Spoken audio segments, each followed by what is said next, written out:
Sawadee-krap! Today we are going to talk about the tourism policy in Central and Western District, also introduce our tourism product.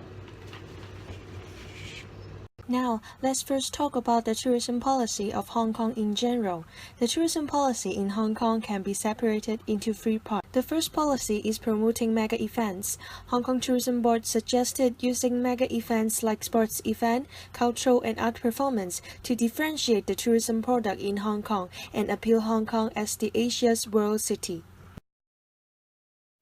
The second policy is the enhancement of tourism promotion strategy. The Tourism Board have strengthened the promotion measures in digital platforms and international media networks to attract overseas markets, especially the Southeast Asian markets. The last part is expansion and development policy.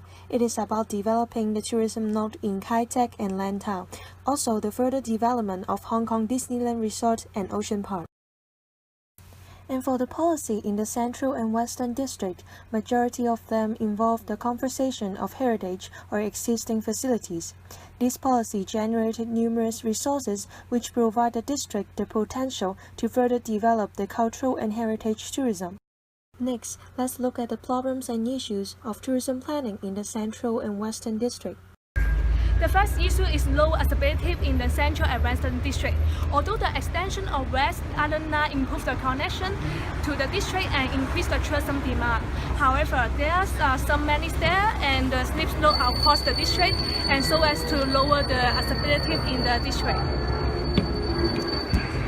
The second issue is poor management measure on heritage. Many heritage attractions do not have much information and assistance to introduce the history and development to the visitor and local. The last issue is inconvenient and difficult to locate the heritage. Although there are three main routes established within the district, however, it's thought that some of the stops are difficult to locate and visitors are hard to find the location.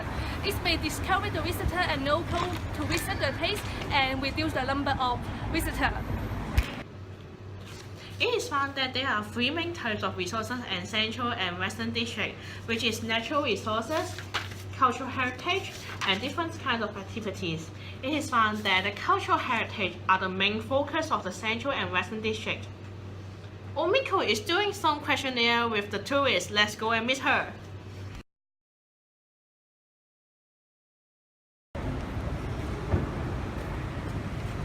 According to the questionnaire, cultural and heritage tourism is one of the major reasons for people traveling to here, the Central and Western Districts.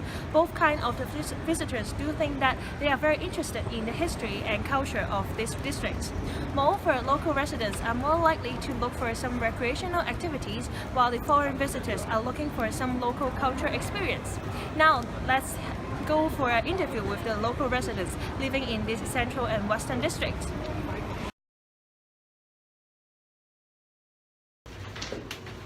After interviewing the restaurant owner, students, and the Marriott full-time employees, we found that the positive impact is that tourism will generate some business opportunity. However, it also brings some problem of overcrowding and generate some waste and pollution. Moreover, they all expect that in the future tourism development, the unique culture and heritage should be preserved. In order to cater their needs and make good use of the resources found in Central and Western Districts, let's have a look at our products.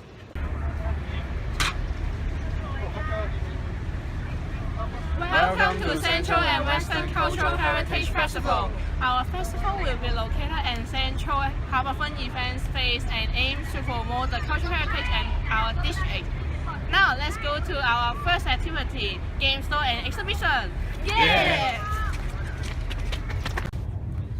As the trail have limited information and it's difficult for people with disability to access, exhibition and game stop will be provided as an alternative options to provide them information about the history and heritage in Central and Western Districts.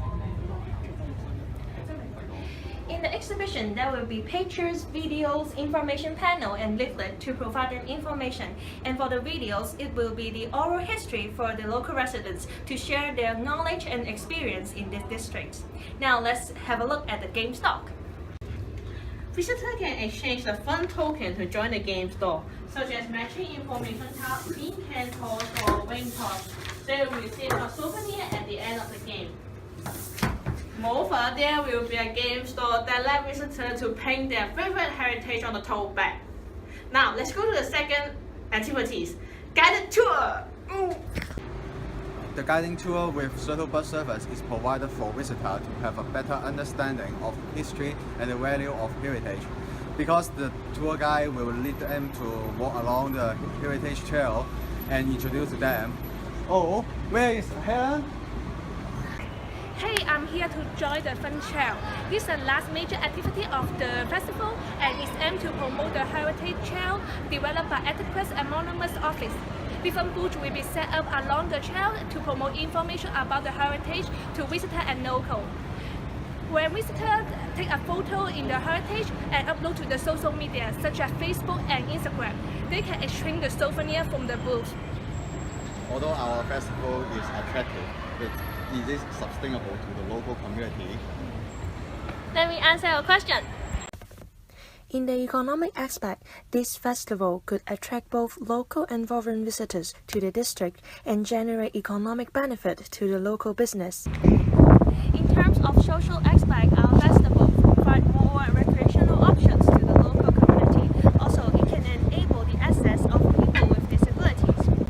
In addition, it could also educate the locals with the importance of conservation and raise their awarenesses on these issues. Last but not least, local residents will be invited to participate into different parts of the event, such as tour guide or helper. With the participation of the local community, it could enhance the sustainability of the tourism development. Finally, promoting cultural tourism instead of some shopping activities in Hong Kong, it can relieve the social disharmony and improve the sense of belonging of the local residents. And for the environmental aspects, as the event will take place in this Central Harbourfront event space, it can minimize the impact brought by the events such as noise and pollution.